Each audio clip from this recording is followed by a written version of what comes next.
So good afternoon, everybody, and welcome to this session today, which is around accommodating changing populations in regional Australia. And welcome to all those people online as well. Can I just see a show of hands of all those people who live in the regional areas of Australia? Yay! Nice to see you here as well, and to those online from the regions as well. So my name's Liz de Chastel, and I'm the Executive Director of Policy at the Australian Local Government Association. We're based in Canberra, another regional, sort of semi-regional centre, and I'll be facilitating this session today. So before I'd start, I'd like to acknowledge that today we meet on the lands of the Wiradjuri people of the Kulin Nation, and I acknowledge their elders past and present. And so we know, particularly through our local government connections and networks across Australia, that over the last 2 years, migration patterns in Australia have changed. And this has been welcomed by many communities around the country, but for others, it has thrown up challenges, such as housing affordability and attracting key workers. And even some of our local governments are struggling to fill positions in regions. So we know also, particularly those who live in the regions, that regional communities offer many benefits, such as things like quality of lifestyle, community connections, very deep connections into your communities, really good services in a lot of our areas as well, often lower cost of housing, although we have seen some shift in that, and no traffic jams in a lot of these smaller communities as well. And we've also seen that having better digital connectivity has also allowed many people the opportunities to work at home, and connecting to their other jobs in other places. But I guess we don't really know whether this is a short-term trend or whether this will be something that will revert back to the sort of a drift into the cities once we get back into a more normalised sort of lifestyle. So today we have three great speakers who will provide their insights into regional growth, both the opportunities and the challenges that present. So the order of presentations will be Damien White, who will go first. He's from the Centre of Population in Federal Treasury, also in Canberra, followed by Professor Andrew Beer from the University of South Australia. And lastly, but more importantly, Ivan Simon, the co-chairperson of the National Aboriginal and Torres Strait Islander Housing Association. We're very keen to get your questions. We've got quite a lot of time for an open discussion at the end. So please think about some great questions, and we're really looking forward to the discussion that follows these presentations. So I'd like to welcome our first speaker, Damien. Thank you.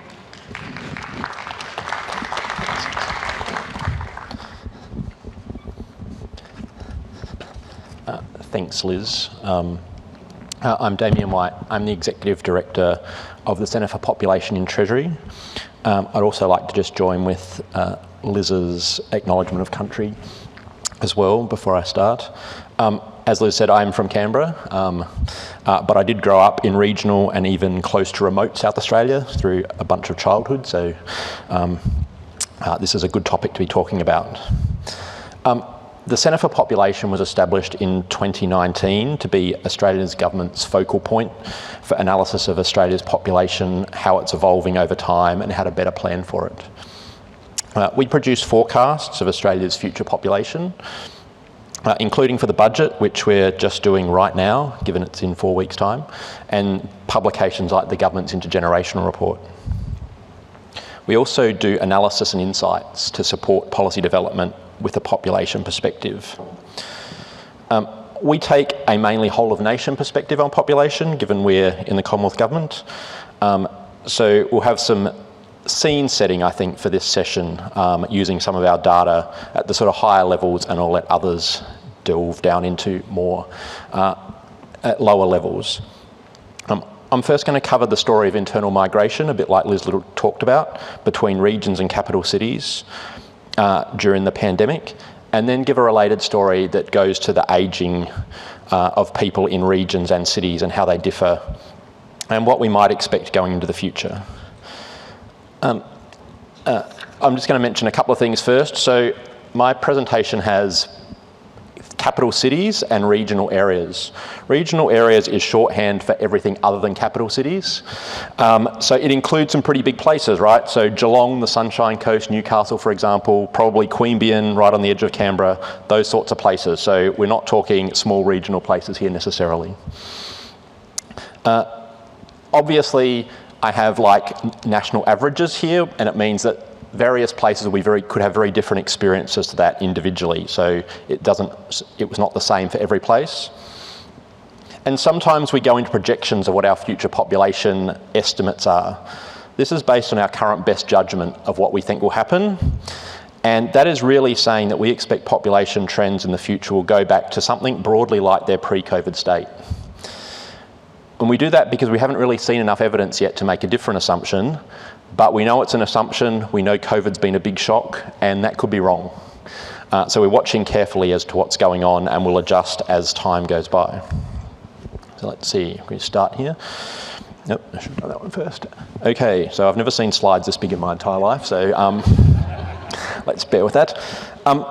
So first we'll go through to some movement between capitals and regions. Regional areas had their highest net internal migration, so movement from capital cities on record in the year ending March last year, or March 2021, yes. And that's shown by the green bars at the bottom here. At the beginning, this was driven by people staying in regional areas and choosing not to move to capital cities at the same rate as they had previously. So that can be seen by the light blue line, the bottom one, which dips down at the beginning. And while it's gone back up a little bit at the end of there, it's still well below its pre-pandemic peak. And then we saw in March 2021, so in the last quarter in the dark blue line, there was an uptick in departures from capital cities. The number of capital city residents moving to the regions in that quarter was slightly higher than prior to the onset of the pandemic. So this might have been driven by the ability of people to work remotely, allowing for sea and tree change movements. And it's also likely that people didn't think cities were quite as attractive if you locked down them during a pandemic. But we wouldn't call this a mass exodus from cities though. If you see the dark blue line, it was already trending upwards from about 2015 or 16, so even before the pandemic came along. Unfortunately for us, the ABS data only goes till the March quarter of last year, which is quite a while ago now. And so one of the things that we have learnt in Treasury and other places in the pandemic is the benefits of whatever the most up-to-date data is that you have. So in this case, we've got up here the Regional Movers Index, which was done by the Regional Australia Institute using Commonwealth Bank data on change of addresses. So they go up to the end of 2021, and it shows that those extra movements to regional areas seem to have continued all the way through 2021. You can see there's quite a step change there pre-pandemic to during the pandemic. So we will wait and see whether the ABS data continues to show that as it's released. But those movements don't mean that regional populations grew faster in the pandemic than before the pandemic. Population growth in both regions and capital cities actually slowed during the pandemic, but as you can see from this chart, it slowed much, much faster in cities than in regions. And so the dark blue line goes well below the light blue line. And it's actually below, so cities are growing much slower than regions, probably for the first time in a long time. And that's due to less overseas migration to Australia. Our borders were basically shut for the best part of the last 2 years to migrants from overseas. And the reason that cities took a bigger hit is they have the greater proportion of overseas migrants who go to them. And as we move out of the pandemic and borders reopen again, we expect at the moment that cities will go back to growing a bit faster than regional areas. Reflecting the sorts of long-standing structural features that influence decisions about where people live and those sorts of things. As I said at the beginning, those might actually change a bit, but we'll wait and see. So over the next decade or so, we expect regional areas, on average, to grow by a little under 1%. with cities more like about 1.25%, or maybe a fraction higher. So that's sort of the total numbers of people story that we have. The other part of the story that we've been looking at is the ages of people who move. At the Centre for Population, we've recently done some work on how to improve our understanding of the age at which people move between regions and capital cities. And this chart is especially about moving between regions and capital cities in an individual state. So it's not talking about people who move states, but within their own state. It utilises a method developed by Dr. Tom Wilson, who's from the University of Melbourne. So we've adapted some of his work to try and help us do this. This chart, what the lines on this chart show is the rate of departures from regions to capitals. So for example, in the dark blue line, you see at the age of about 18, about seven people out of every 100 in a given year will move from a regional area to a capital city in that peak. What this chart shows is that young adults are by far the most likely people to make a move. That's when school leavers enter work or study, and will be at that point where they make a decision that they might want to move somewhere else. We see that is particularly stark in regional areas. So we see that it goes from about 2 or less than 2 people per 100 through to sort of mid-teens, and suddenly it's up to about 7 people per 100 by 18, 19. The same thing happens in cities, but to a much lesser extent. It's sort of a bump rather than a spike in the light blue line at the bottom. So that means that young adults who live in regional areas are 6 times more likely to make a move to a city at that age than their counterparts in cities are likely to make a move to a regional area. And more broadly, this idea that regional people are more likely to move to a city than the other way around is true out to about the age of 60. As we can see, that dark blue line remains above the light blue one for quite some time. At older ages, the relationship is much closer, and in fact, for people around 65 to 70 or a little bit older, more people move from cities to regional areas than the other way around. This could reflect people making lifestyle changes as they reach retirement age and exit the labour force. So what this chart does is that it takes the rates of movement that we saw in the last chart and translates that into actual numbers of people who are moving. And this is our estimates for what we expect to happen in upcoming years. And this time it includes movements between capitals and regions, intrastate movements within your state, plus interstate movements, so it captures all of these sorts of movements. So the blue bars above the line show the numbers of people moving from capitals to the regions, and the green bars below the line show people moving from regions to capital cities. The black line that goes through the middle shows the net outcome of those things. And we have a very distinct pattern that we can see here. So for most ages, regions have more people coming to them from capitals than the other way around. And in fact, what you see is that it's about almost 40,000 people per year who, in net terms, who move to regions from capital cities. And by just a little bit, that mainly happens, as we talked about retirement age, around the mid-60s.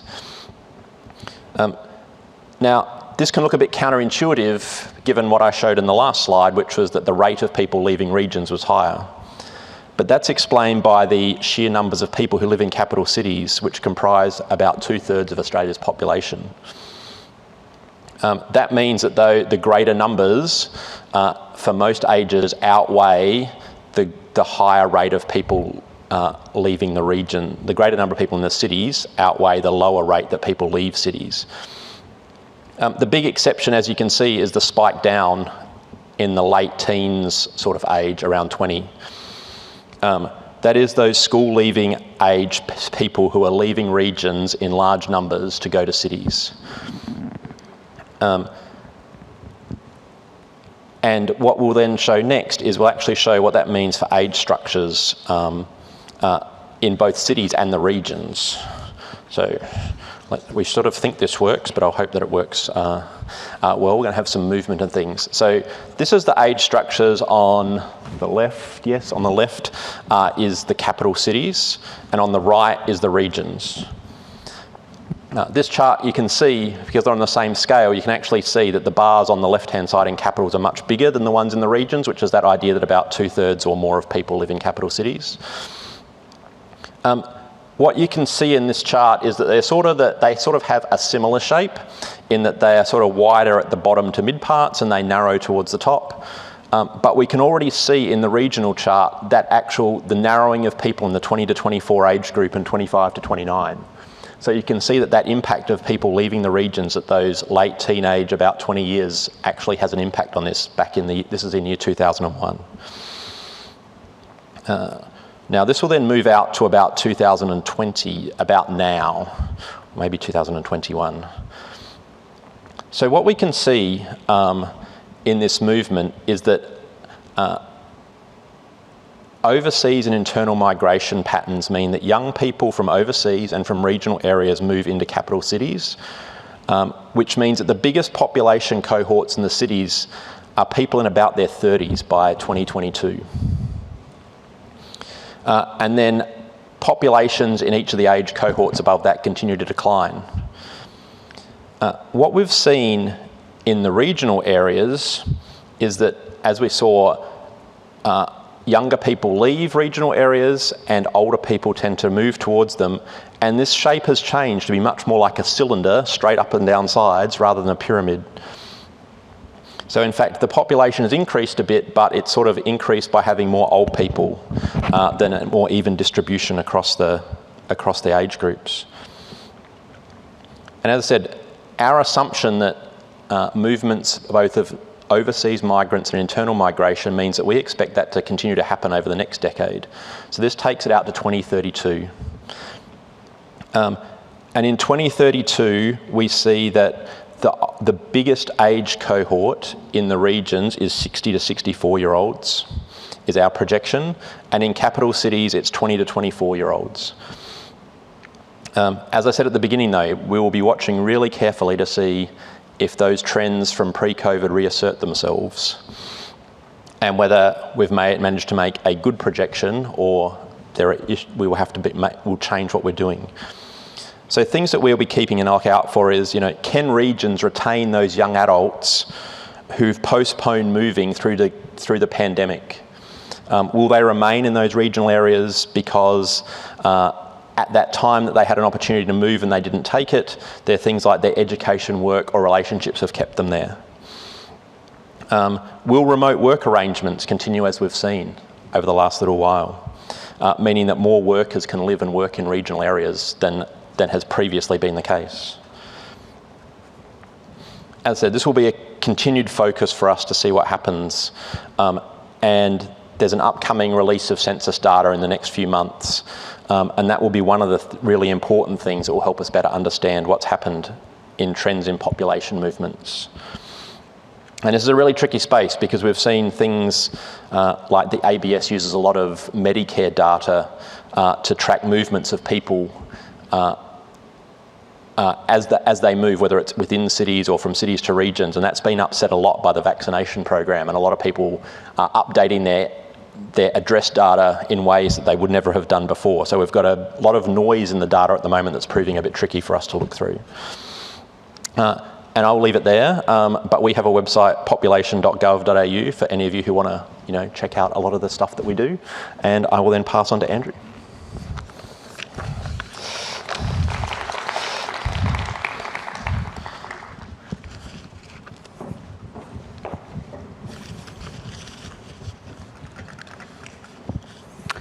Thank you very much for the presentation, Damien, and thank you very much for the invitation to speak today. As with other presenters in this conference, I'm also reporting on the findings of work undertaken on behalf of AHURI, and in particular I'm reporting on the findings of some work we undertook for AHURI looking at the capacity of Australia's smaller cities to accommodate a growing share of national population.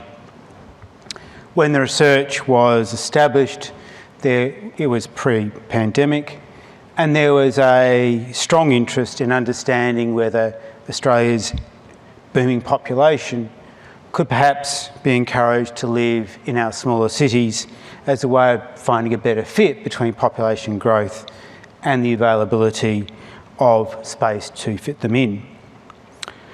I'd also like to recognise that this work was not just my work alone, but it was also the work of quite a large team, including Laura Cromlin, Jago Dodson, Vij Akshay, Todd Denham, Terry Lee, Sandy Horn, etc. This is actually a long-standing question for Australians, this question about how we accommodate the national population on this continent that we occupy. It's a question that has been a public policy question for quite some time. Australia's rural population peaked in 1911 and it's been declined ever since, with the first policy responses effectively coming into realisation in the 1920s and then finding significant impetus through the Second World War with the establishment at the end of that period of the Department of Decentralisation and Development, and then onwards through the 60s and 70s with the Whitlam government and beyond. We know that an overwhelming share of our population is accommodated in our capital cities, our state capitals, with Sydney and Melbourne holding the largest shares, and large cities even by global standards. So this is a question on which we can draw upon long-standing research, but also provide fresh insights. And I'll focus on just one component of the inquiry that we undertook to provide an interesting snapshot on how we can actually advance the agenda of potentially seeing our smaller cities grow.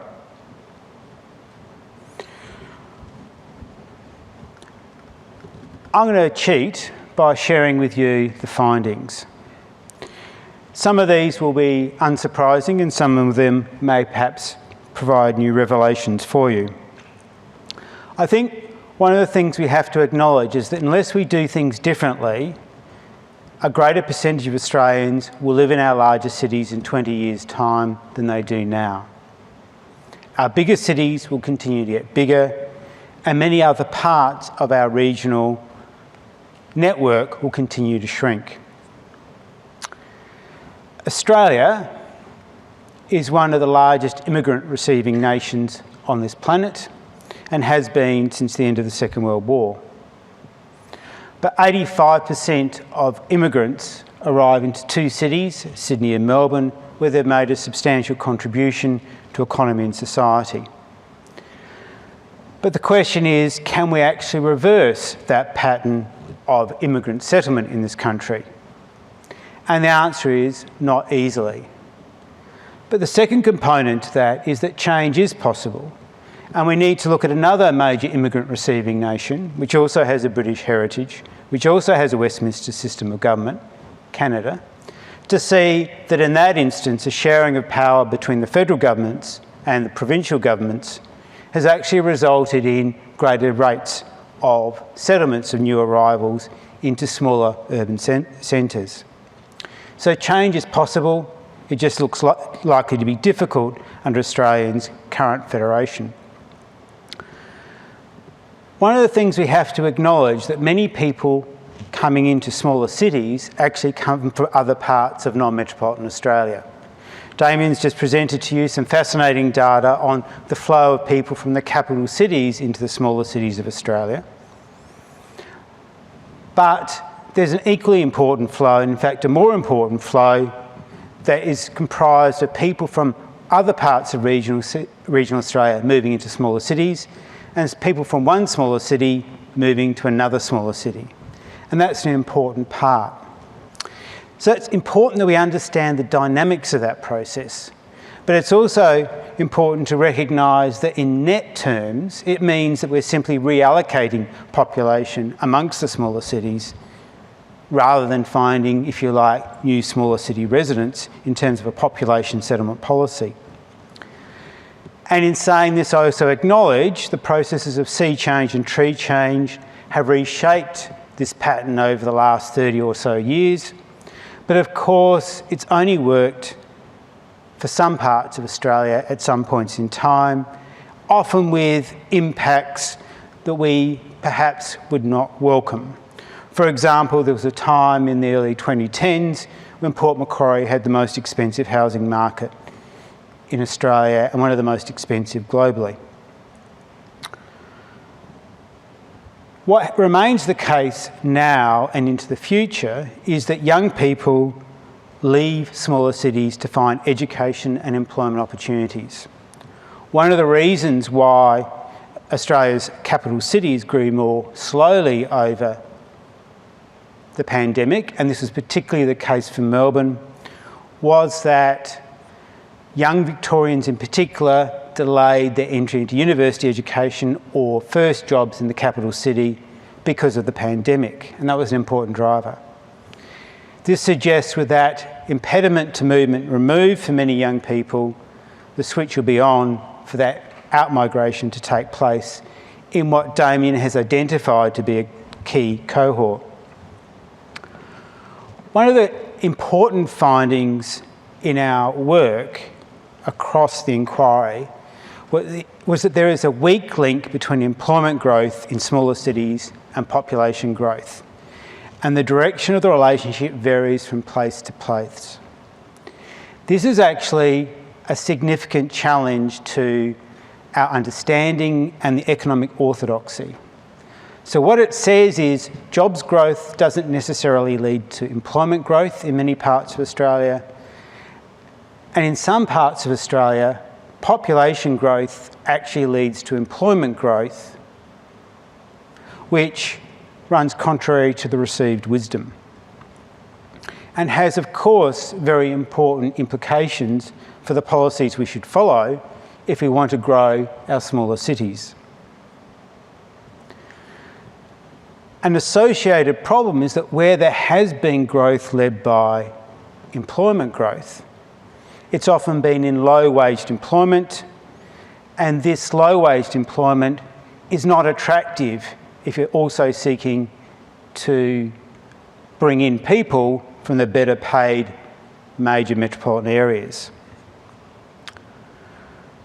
One of the things I'm going to talk about in more depth as I go through this presentation is that if we want more Australians to live in our smaller cities, we probably need to focus just on two groups.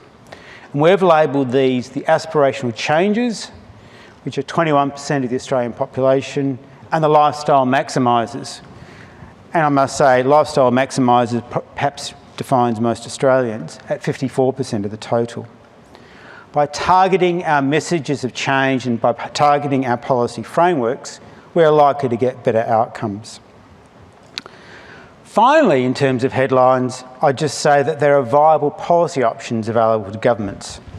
And these include the use of stronger place-based policy frameworks, and by concentrating investment in these places, in these smaller cities, in anticipation of the growth to come. A focus also on education and research, as well as developing some places as retirement destinations with high quality health services, is also likely to catapult their growth.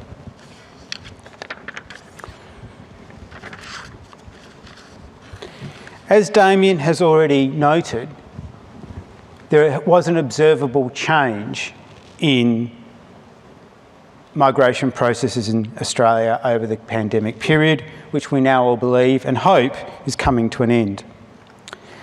But in large measure, we assume that those processes will not continue, and we assume that immigration will return in large measure, and Australians will revert to their previous work practices and the ways in which those practices have taken place.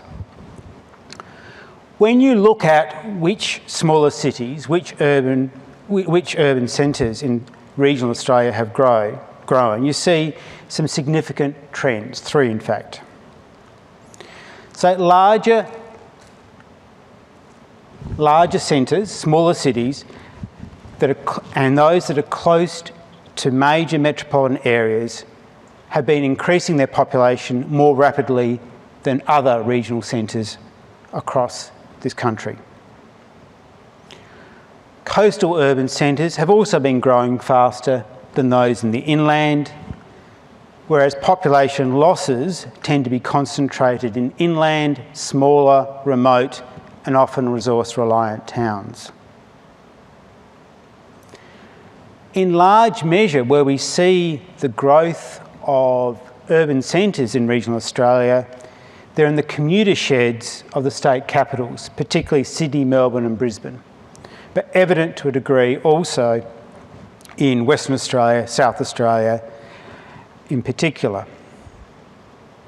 And that's a result of people who live in the cities going to those outer areas for a range of reasons, but it's also because people who live further out in the rural heartland or in the remote parts of the country coming in to live in those locations rather than making, if you like, the bigger leap to living solely in a big capital city.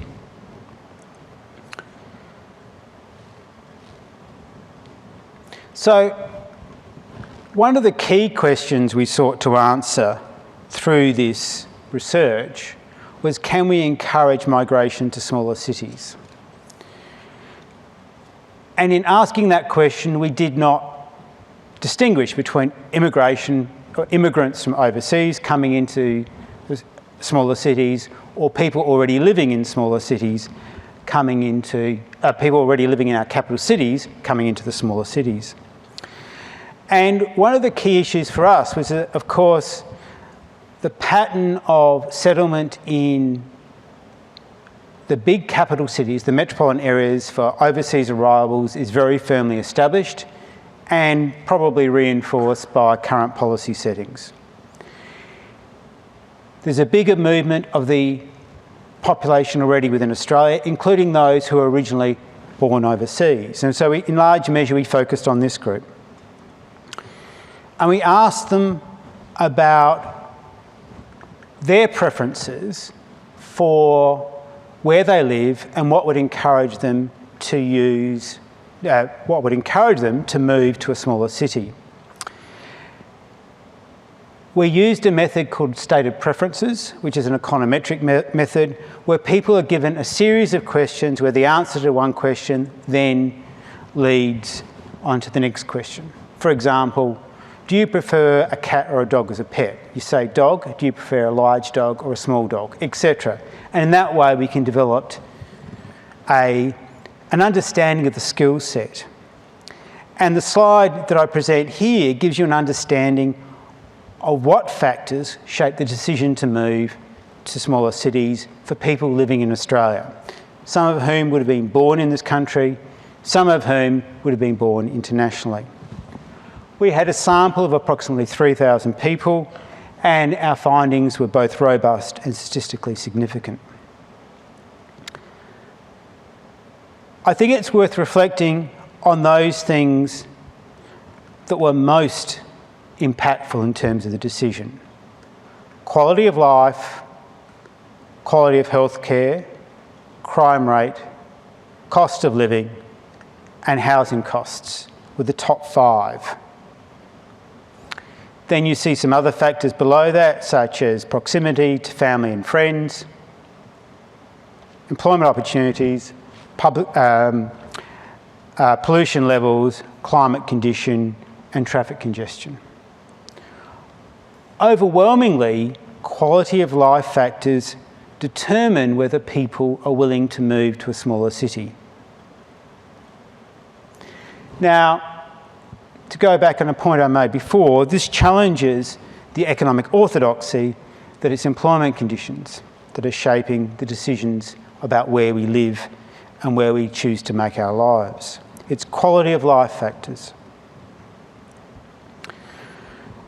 So we then undertook some analysis using a range of techniques, including cluster analysis, to try and understand who's most likely to move or least likely to move. And we came up with 4 classes, which I have now labelled.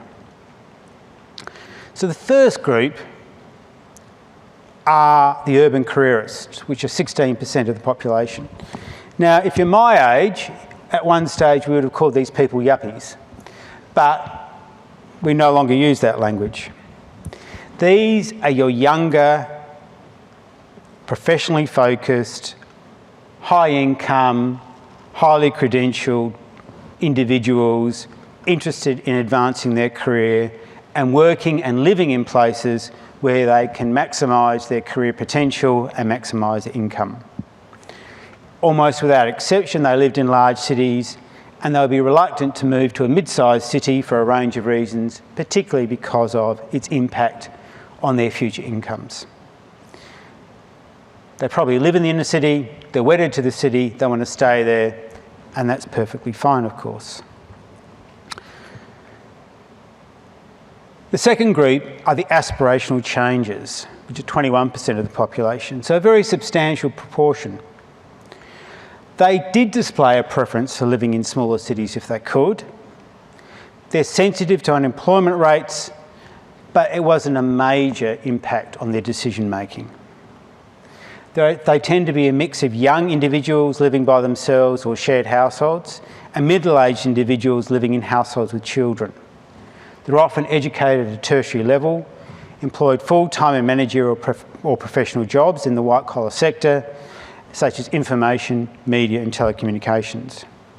Most have lived in large cities for most of their lives, and they were open to moving to a mid-sized city.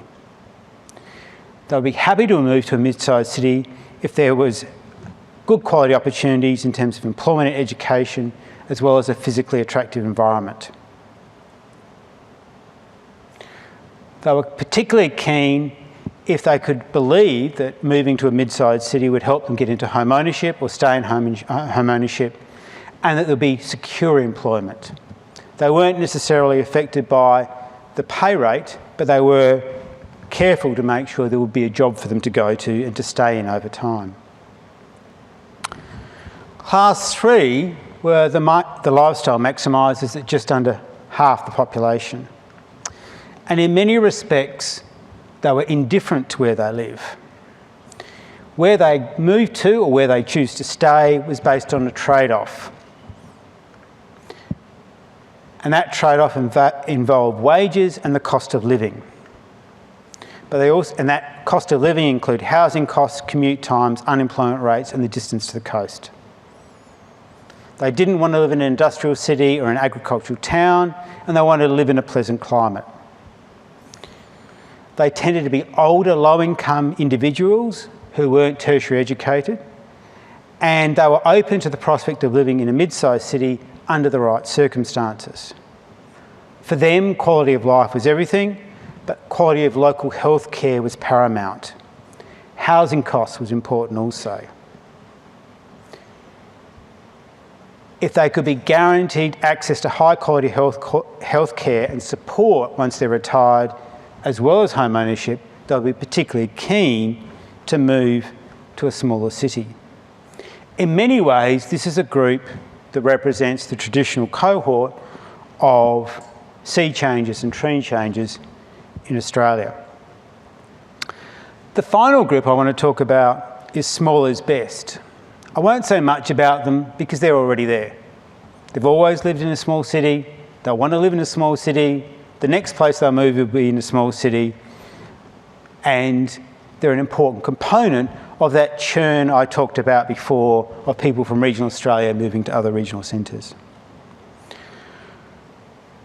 What I find, or what I take away from these data as being particularly promising, is that we can identify the groups that are willing to move to smaller centres to live, and secondly, that it is a substantial proportion of the population. It's over 70% of the population are open to a transition if that is what we want to deliver, and we now understand the policy levers that we have to pull in order to get them there.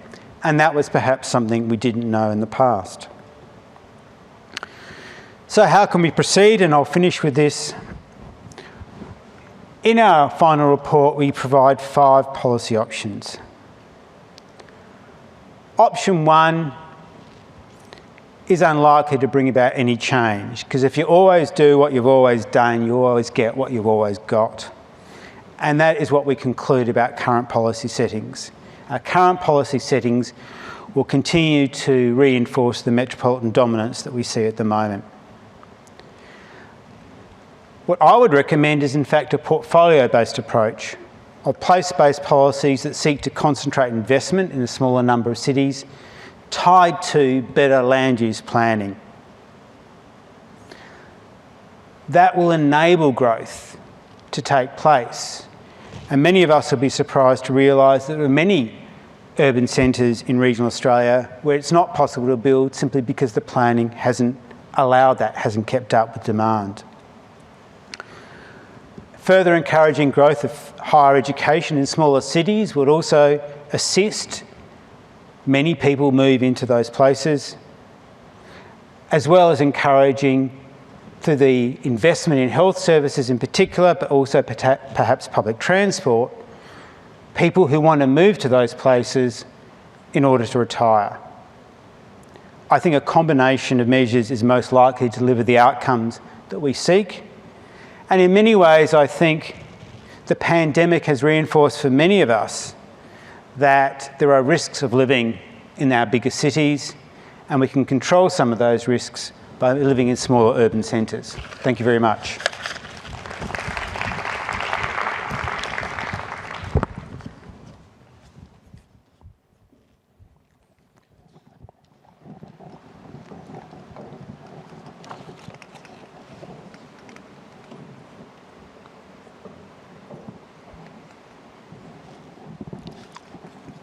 I'm going to try and talk for a while so I can minimise the number of questions we get. That was my job. As introduced, I'm the chairperson of the National Aboriginal and Torres Strait Islander Housing Association. We were incorporated in December 2020, but we were about 4 or 5 years in the making before then. And we're the national peak for our Aboriginal and Torres Strait Islander housing sector right through our states and territories. So I'm going to try and put a bit of a First Nations lens on trends and population statistics, and I'm going to use an example of New South Wales. My history has been in the state and Commonwealth public service for over 34 years. I retired from the public service about 6 years or so ago.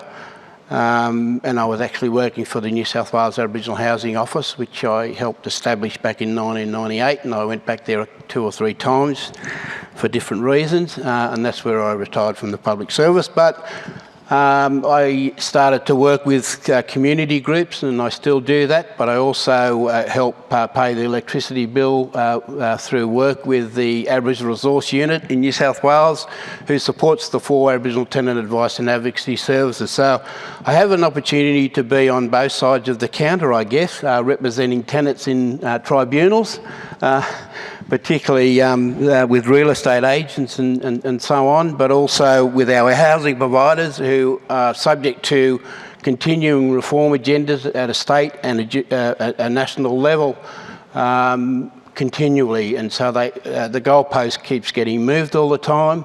They're not being listened to. And I thought the AHO project that they finalised a few years ago is a good example that certainly NATSHIA will be trying to mirror across to other states and territories, just to get a bit of an idea on how we see the population trends. A couple of weeks ago, a colleague and myself had the opportunity to meet with ministers and the opposition and bureaucrats, and including the ABS, and we made it very clear that yes, the ABS statistics are a good base as a starting point, certainly from our point of view, but it's only a starting point. We really do have to have a process where we get information from our sector, from our communities, recognising confidentiality and privacy, which is always a challenge around conducting census, etc. And so we have to find a way where we can actually get other information that is relative to our communities that will inform strategic decisions around policy, around legislation and around funding, because we continue to be recipients, and I don't know whether I even should use the word beneficiaries, but we continue to be the subject of inappropriate responses by governments, state and federally, around new supply programs, stimulus programs and all those sorts of things. And we finish up with properties that are not ideally located or even designed properly for our people. So we've really got to find a way. We didn't actually meet with Federal Treasury, but that will be on the next meeting before the election. I can assure you, now I've got a contact. Because obviously, for all different sorts of reasons, the investment, certainly in our sector, is never enough to even keep up, let alone catch up. So they tell me that arrow will do the trick.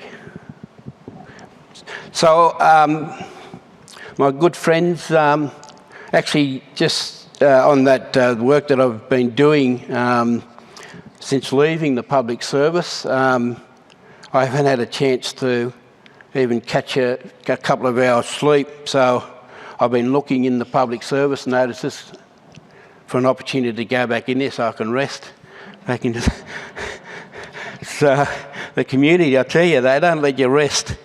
But I love it. So this project of the AHO was really to, on the basis of that information from the census, was to have a look at some projections that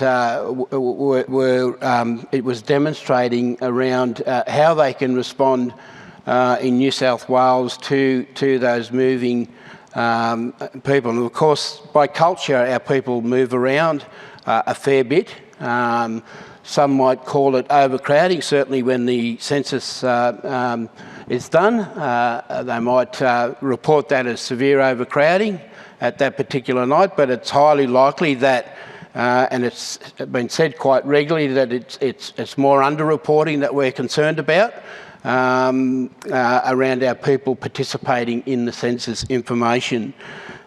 So that's why we're keen to do the last major survey was, I think, around 2016, I think, that was done nationally.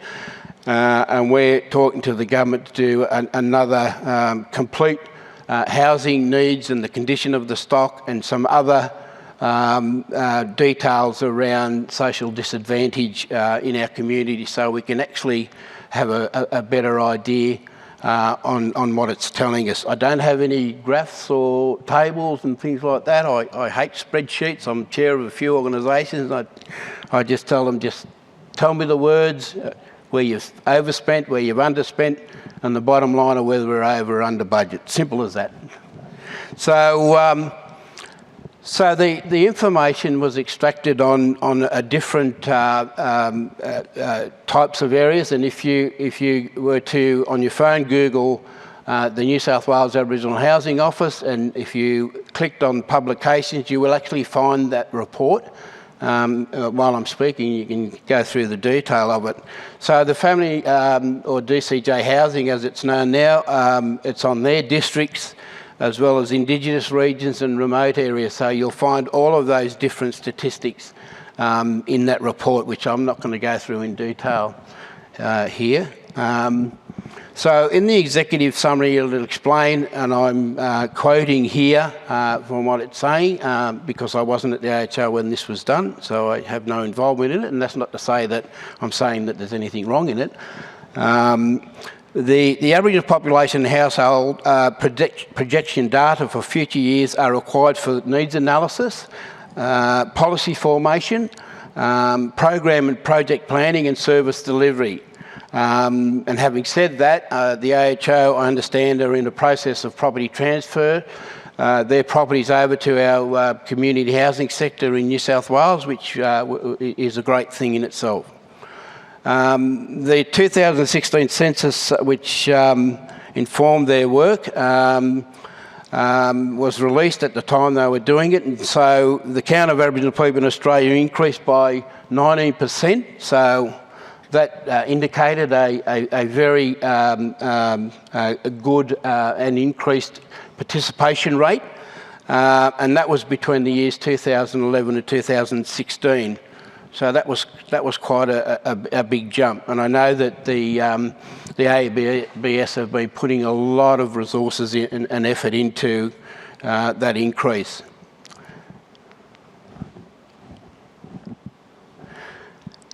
This large increase in population estimates presents a challenge, particularly for the delivery of housing to Aboriginal people. And of course, housing is central to overcoming all those other areas of disadvantage, particularly around making positive impacts to the Close the Gap targets, which we're involved in at a national level, around all those levels of social disadvantage. And of course, they include health, education, employment, recreational and community services, all of which are required to improve the quality of life and help break the cycle of those levels of disadvantage that our people face. And the future housing needs, as I say, we never seem to get enough for it, so I guess we've got to work smarter and not harder around how those resources are impacting on the levels of housing need now and into the future in our communities. So they were carried out by a number of those organisations which I mentioned previously, and the information was actually used as the resident population shifted around through that period of time. And these projections are now demonstrating what lies ahead in the next 10 to 20 years and beyond.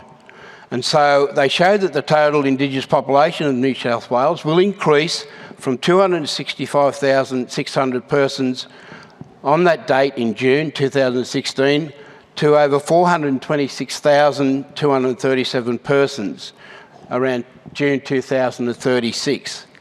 So that's quite interesting statistics. Whether it reflects that, and I've got a couple of comments further on about mortality rates and so on, but I guess one of the main things is that our people are starting to participate in that census, which is showing some getting close to real figures.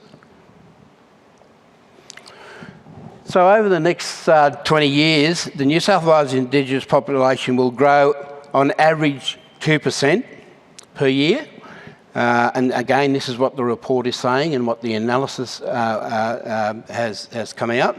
Projections show that Indigenous populations of all regions will experience positive population growth in the next 20 years. However, the Indigenous region of north-eastern New South Wales will have the fastest annual growth rate of 4%, so that's 2% above the state average. Remote and very remote areas will experience the slowest growth rate of just on 1%, and I think it just hovers just a little slightly under that. At 2.6% per annum, the growth rate in the AHO northern region is estimated to be above the total New South Wales Indigenous population average growth rate. However, at 2.2% and 2.1% per year, the Sydney South Eastern and the Western region growth rate is slower than the average New South Wales Indigenous growth rate. And that's interesting in itself, particularly in Sydney South Eastern region. Because there, as most of you would probably know, that particularly in our western part of Sydney, that it's the highest population in the country. Nevertheless, these regions cover very large and diverse areas with average annual growth rates obscuring many local variations, and these local variations are better reflected in the estimated growth rates for the FACTS districts. And again, you'll be able to see that in the report if you to Google it on the website. And it's worth noting that historically, and it goes right back to the old welfare board policies and legislation, our people were placed on Aboriginal reserves and missions, and sometimes you had 3 or 4 different cultural or language groups all put into one, and the governments of the day thought, well, they're all Aboriginal people and they'll all live together in harmony, but that's not necessarily the case. And we still have today a lot of our people that are living in different parts of their community. A lot of our people were participating in what was called resettlement programs in New South Wales, and they were all well intended, providing an opportunity for Aboriginal people to move from, and their families to move from more isolated and remote areas of New South Wales to more bigger rural towns for employment, for better education opportunities, because in those days a lot of the towns in Western New South Wales didn't even have a primary school, let alone a high school. And so over the years, a lot of our people moved for those reasons, relocated for those reasons. But now we find what they want to do, particularly as they get older, and we talked about in the 2 previous presentations around the older population and their movements and growth. A lot of our people want to return to country, and they find it extremely difficult, and that's even with their kids growing up and looking after themselves and wanting to stay in those more regional and even capital cities. But they find it hard to go back home because what public housing has done, and rightly I guess in a sense, they're responding to what the data is telling them around their own housing waiting list, the ABS information and so on, but it is distorted as far as we are concerned. Distorted in that even with the new, what is called the pathways approach, and I was actually in housing when that was developed, and I tried to get a few things changed, but it didn't happen around our people applying for housing in that first instance. So our people can only apply for housing where they have housing located. They cannot apply for housing where where no public housing exists or very little exists. So they're encouraged to apply for housing in locations where it's not their first, second, or possibly even their third desired location. So that is an issue in itself, where statistics aren't really guiding an appropriate response to our people's needs. So just going on with the report, an increase in the Indigenous women's fertility rate measured as total fertility rate from 2.39 in 2011 to 2.32 in 2015. And so that's an interesting stat which showed that it went down a bit. Nationally, the Indigenous fertility rate is higher in remote and very remote areas, which was 2.48, and in inner and outer regional areas it was 2.41 compared to the TFR of Indigenous Australia across the nation, which was 2.33. And so I know that through the national agreement to closing the gap and the work we're doing across all of our peak bodies through the Coalition of Peaks, are really looking at a lot of these stats and how, in particular, they can work with our national peak and all of our jurisdictions around how we can link better housing to better health outcomes.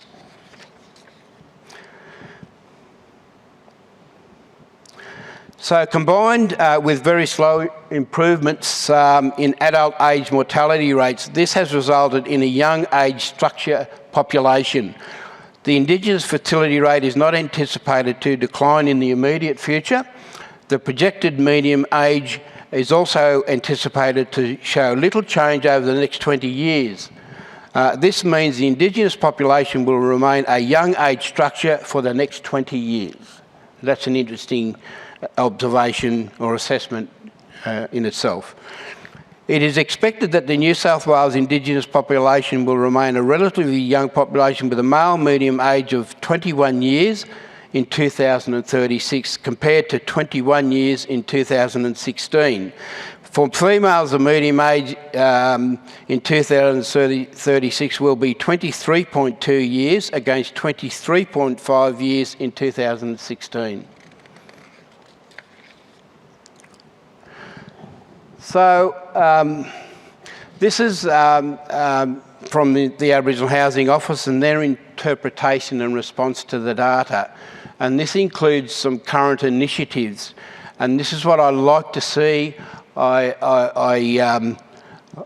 seen a lot of research done on our communities nationally, and a lot of times I've just seen them just sit on the shelf of government or whatever and nothing happen with it. And it's all good work. I continue to talk about when in the ATSIC days, when they were operating, they all did regional plans. And I'd have to say, if you pick one up now and just added another 10 or 15% to some of the stats and that, they'd still be relative to the desires and aspirations and needs of our communities. We need to really manage the research, and I'm hoping that through our organisation and our peak organisations in states and territories that we can actually have a bit of a stop on further research until we can act as a bit of a clearinghouse to just gather all that great work that has been done and then do a similar assessment to what AHO are now embarking on that report that they did. And we'd like to see our jurisdictional peak in New South Wales be working closely with the AHO to gather that other important information from our sector and then supplement that and inform their way forward.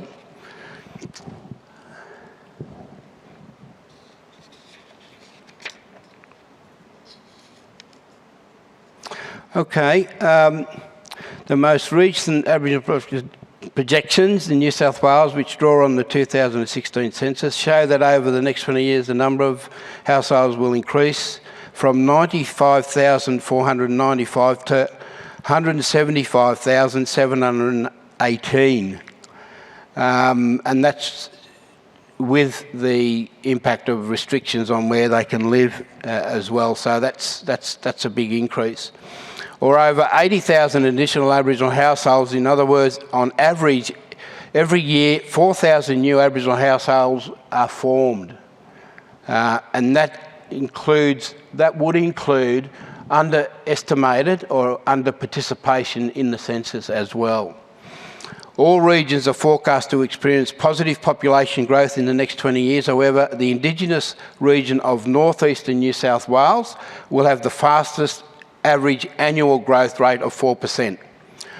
The AHO has used these household projections to develop a housing demand forecasting model which ranks those LGAs showing greatest demand for social housing. And again, I mentioned some qualifications around that work and how they use it, because they can only apply for housing where their housing exists, not where the country they're from. In 2021, those LGAs ranked as having the greatest demand amongst the lowest income band were Central Coast, Blacktown, Mid-North Coast, Lake Macquarie and Western Plains. A bit further around the AHO's interpretation and their response. Notably, there was a 25% increase for priority social housing, and that's people that are at serious risk of homelessness, for Aboriginal people between 2020 and 21, which coincides with the COVID pandemic, of course. That's obviously had an impact. Those areas showing the highest expressed demand for priority housing were Leichhardt, Marrickville, that's in the inner west of Sydney, Dubbo out west, Kempsey up the north coast, and Tweed Heads, up on the border, where you want to be careful. If COVID hits, you might get caught down on the side of the border where you don't want to be. The AHO completed an asset portfolio review in 2019 to consider how the existing portfolio aligns with that demand. And I have to say, and I mentioned stimulus programs and all that sort of stuff, certainly in New South Wales, we have a total mismatch between supply and demand. And there's a hell of a lot of work to be done to fix that up. We really have a total mismatch between supply and demand. And again, that's that census I think we need to do right across the country, our own census. The review identified that the AHO asset portfolio is made up of mainly 3-bedroom homes. They're ageing and has a shortage of smaller homes which can accommodate seniors and singles, which is a key growing demographic. And again, you can look at those more detailed stats if you Google onto that report. So the AHO completed an asset management. Oh, is that a repeat? Yes, it is. Oh, I've certainly got a repeat. Yeah, it is. Sorry about that.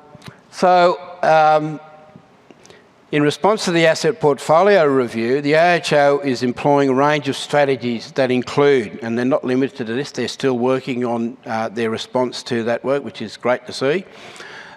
Meeting increased demand for social housing by growing the portfolio year on year with the allocation of new housing and redevelopment informed by the AHO's demand model and social housing waiting list, which is what they refer to as express demand. Focusing on the construction of new dwellings to ensure AHO homes are designed to be critically appropriate to the region and culturally appropriate for our Aboriginal tenants, which is extremely important. Extracting maximum value from current property holdings by redeveloping ageing properties and constructing multi-unit developments in key demand locations. Exploring new and innovative approaches to housing construction methods and delivery, and hopefully maximising economic development opportunities and training and employment opportunities in our communities. And one of the challenges they will have is making sure that it is not only just a competitive process for the contracts, but which the big end of town always seem to get, and there's no benefits that are channeled back through to our Aboriginal construction organisations or our qualified builders, and they can't develop apprenticeship opportunities or anything because of lack of continuum of work. So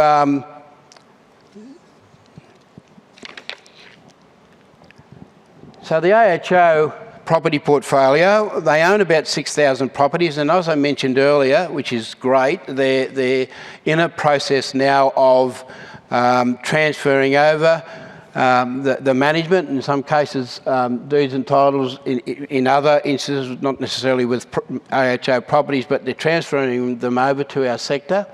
I hope with any new supply programs they'll pick up that issue of having new supply, new construct properties in particular, because the further out you go, you're not going to be able to get access to the market, because there's no such thing as property markets out there, and if there is, you'd be paying nearly $2 million for a property maybe as far out as Nyngan or somewhere, you know, it's just ridiculous. So it's highly likely that there'll be new construct. So let's hope that they will put it in locations where the community believe they should be, not necessarily responding to what the census and the ABS data is telling you. So seniors, so in 2020-21, 22% of the homes that the AHO built were considered accessible, adaptable and fully suitable for our seniors. Over recent years, they have completed a number of dedicated seniors developments under the Seniors Living State Environment Planning Policy, the SEP policy, across New South Wales. And the AHO, meanwhile, aims for the equivalent of the silver level standard for all new properties. And one of the sessions this morning talked a little bit about the concerns around housing design and appropriateness of design, particularly around climate change and air conditioning and cooling and all those sorts of things. The AHO noticed the greatest issue in the trends to be providing step-free access due to topography, and also as a result of structural requirements which requires the AHO to elevate homes, and of course we've seen flooding, it's horrible, above ground level. So there's a lot of communities in New South Wales that are flood prone. Pilliga is another one out west that is flood prone. So the design and configuration of new homes informed by the design guidelines. And I have to say, and I'm digging some information up from the archives in a presentation I'm doing tomorrow around the Housing for Health program, and the Australian government, in response to the issues that came out of that Housing for Health program, developed a set of guidelines. They were very strict guidelines at the time around the appropriateness of even the siting of the dwellings, the design of them, the internal size, etc., etc. And I don't know whatever happened to them. They fell off the radar, and certainly we're going to resurrect them for a review for appropriateness for a national position. And in that meeting with the Minister, we've asked the Minister that we strongly believe that the Australian government needs to have a national strategy, Aboriginal and Torres Strait Islander housing strategy that informs virtually and dictates to the states and territories to some extent on how they address their issues in each of their states and territories. So the AHO has its own design, and they've been in the game for quite a while, and it'd be interesting to see how compatible and consistent it would be in this set of designs that were reviewed or developed some years ago. You know, the doorways, the walls, and as I said before, the AHO have learnt from their experiences around, you know, the rails for our disabled, or even our people that, for all different health reasons, are not necessarily categorised as disabled at this stage in their life, but certainly need grab rails and those sorts of things to assist them in their day-to-day living. The designs that they have developed are also about focusing on reducing life cycle costs, including reducing the cost to tenants. I guess the cost for the tenants is always, especially where modifications are required, they seem to get caught in the middle of it, and it's something that we really have to address. Natural lighting and ventilation. I would have thought that is a given, with homes orientated to make the most of daylight and capture breezes, which is really important, particularly the further out west you go. All new AHO homes are also fitted with solar systems to increase the energy efficiency of homes and offset operating costs for tenants. So just in summary, our position, as we said, you know, we want to be contributors to positive outcomes for the Australian government and also our states and territory governments and our communities and our provider system. We're only newly informed in a sense that, you know, we were incorporated in December 2020. Although the people that are involved in our organisation have been around for 30 or 40 years, so we're not new to the process. Just the organisation is new, that we now have a body that can represent the issues. We'll be using the AHO experience, and now they're really pushing ahead with what that report has told them. So with their endorsement, we're going to use that model through our board to then talk to the Australian government to, particularly around the Close the Gap work, to get states and territories, if they haven't already done it, some of them may already be done it and might be ahead of the AHO, but we want to do a similar thing so we can have, as I said, information that can inform the ABS information and any other data that is collected by relevant authorities for whatever process. As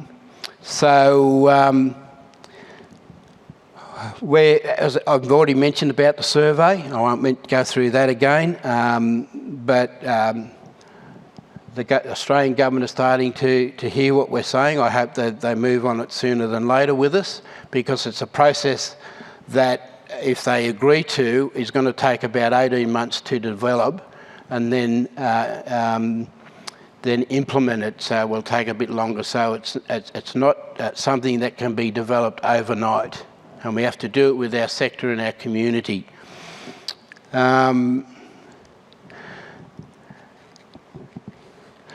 So I mentioned about the last stop point about our people wanting to return to country. There still isn't a process that allows our people to do that. So what they will do, they'll go anyway.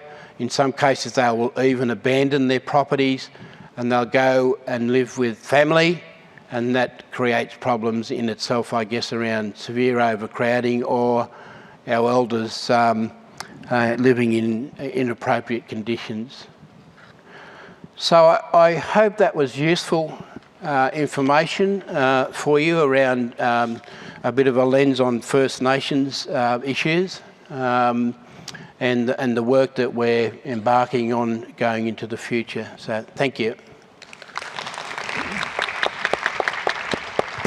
So thanks very much to all the speakers. There's been some really interesting observations, evidence-based surveys, feedback from local communities about what's actually going on in the regions. And I think all of you have sort of mentioned the importance of evidence. I think, Ivan, you've just talked about how we need to get that.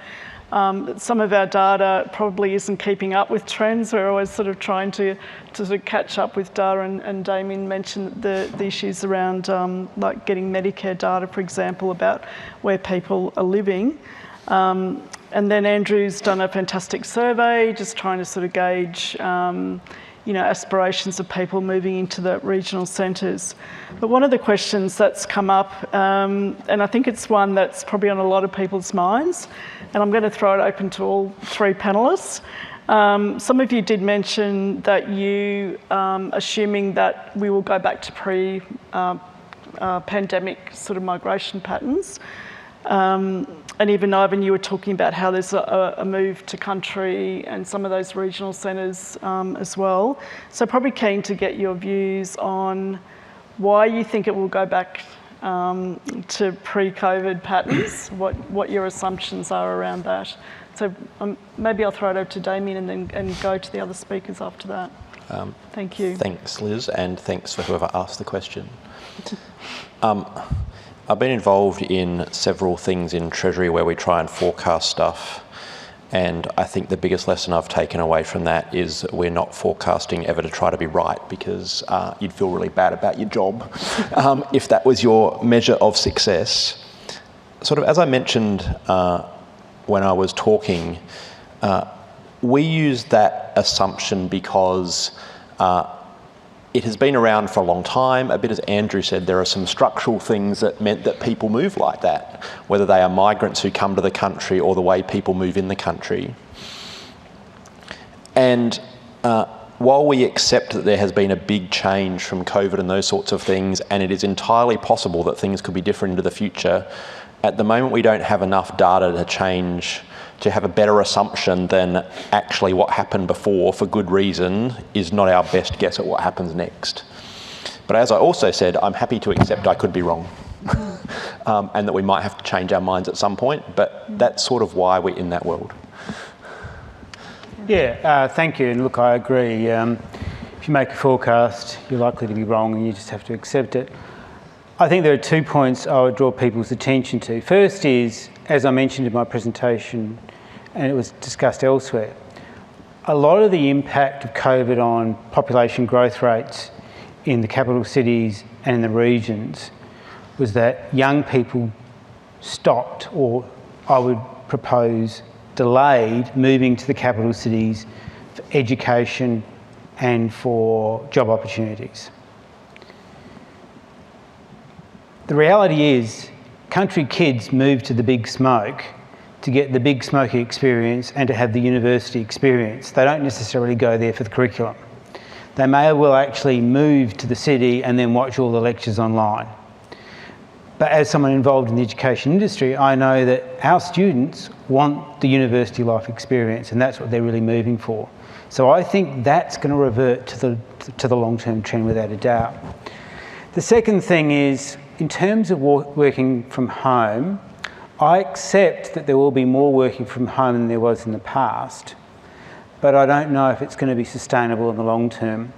I heard a great story about this, which was that the big four consulting firms, so Deloitte, PwC, EY, etc. A managing partner in one of the two big cities in Australia said to all his staff, yes, of course you can work from home as much as you like, but you will never make partner. That's going to shape the decision framework of many individuals. When we go to work, we don't go there because the setting's attractive and we really love our desk space. We go there for that informal, unstructured exchange of information, networking opportunities. And for many of us who are career-oriented, particularly the urban careerists I referred to before, they're going to always turn up for work wherever they can because that's where they know their best opportunities lie. And I think that's going to have a really strong influence on the immigration or migration decisions of that group of the population in the long term. Thanks. Ivan, would you like to comment on that? Yeah, I guess we're going to be reliant on the states and territories' approach to it because they're best to know what's happening within their jurisdictions. And I guess the breakout at Wakanya was a clear example of the concerns that our communities have around COVID and around maintaining the isolation, although the cultural thing that is concerning is sorry business as well, and how that's conducted. And that was pretty tough on our people, and I think there was a funeral at, or a couple of funerals at Wakanya.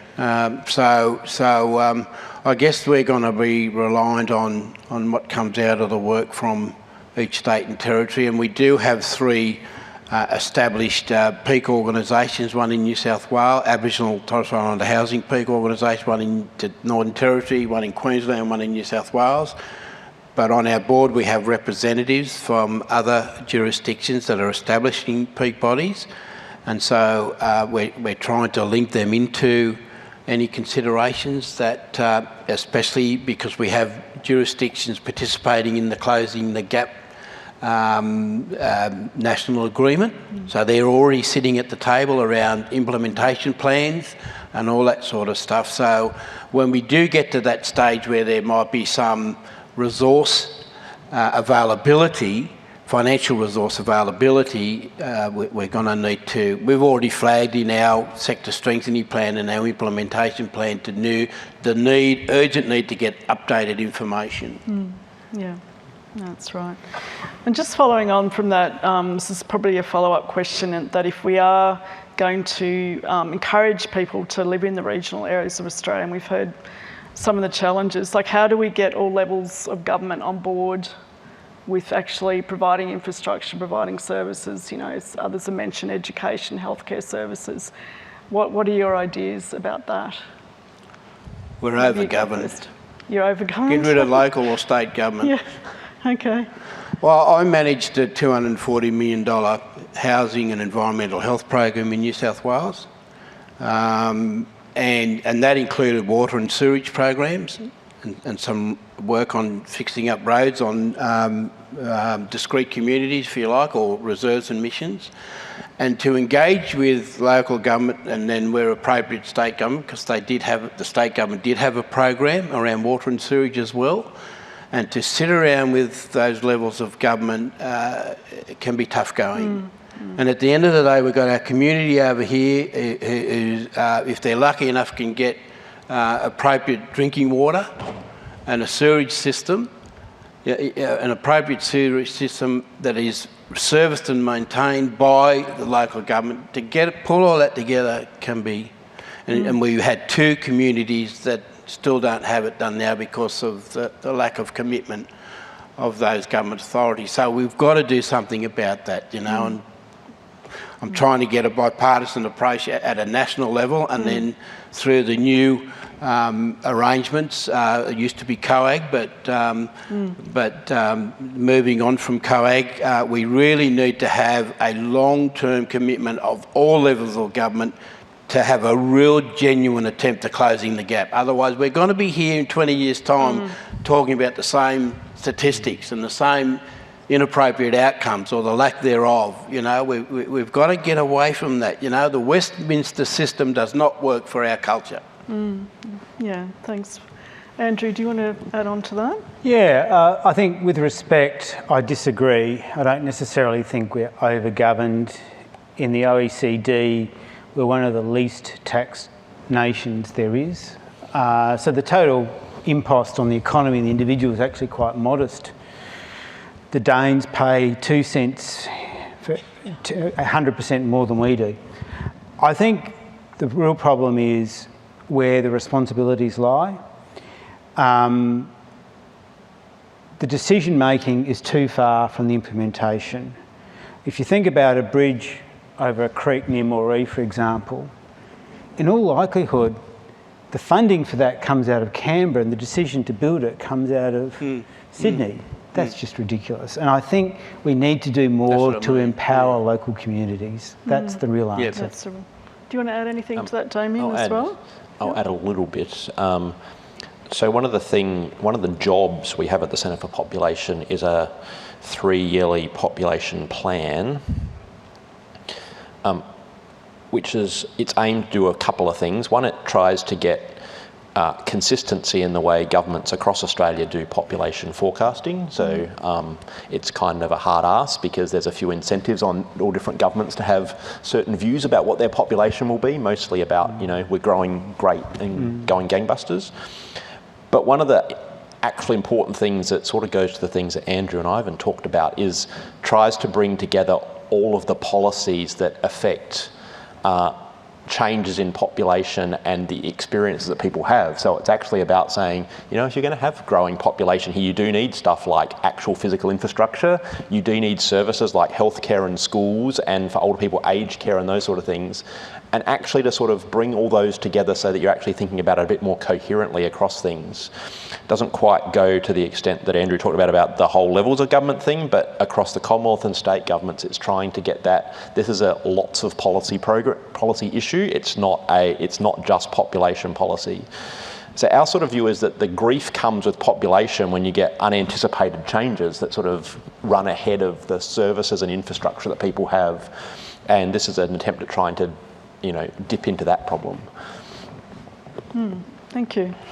There's a couple of questions around where people choose to live, and the recent floods in northern New South Wales and Queensland are throwing up some of those challenges. Do you have any views on, like, will people be forced to move away from some of these areas? Will there be parts of Australia affected by, you know, heat stress, for example, where it would be quite difficult to get people to move to? Are there any observations on that? Perhaps you, Ivan, first. In your communities, are you seeing any changes in where people want to live?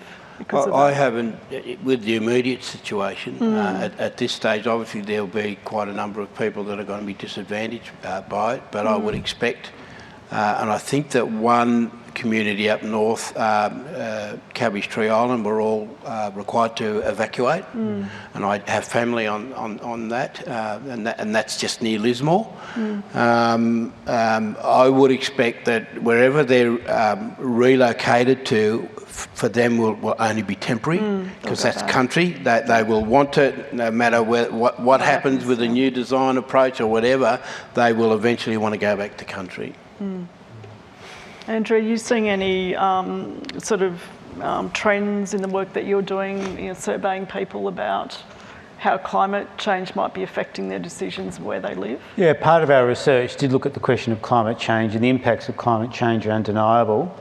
It is a concern, and some people do think moving to regional Australia is more risky than living in a metropolitan area, but you saw it wasn't in the top 10. Interesting.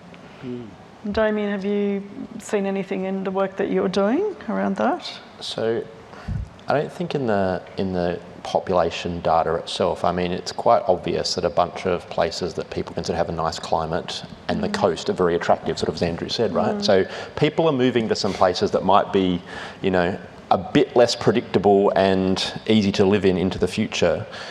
But in other parts of Treasury, what you see then is reactions to that around, oh my goodness, I can't get insurance for my house. Government, you need to come and help fix that because I either don't have insurance or it's so expensive. And so there's a lot of work responding to those sorts of issues around climate change and the perceptions of risk and those sorts of things, especially when it involves flooding, because it involves a lot of damage and relatively certain things around how often this sort of thing's going to happen. Well, thanks very much to the panellists and speakers today. It was really interesting. We've run out of time, unfortunately, but I'm sure the speakers would be happy to stay here and talk to people in the audience. And thanks to those online who've watched, particularly from regional Australia. Hope you found that helpful. Thanks again, everyone. Thank you. Thanks, Liz. Thank you.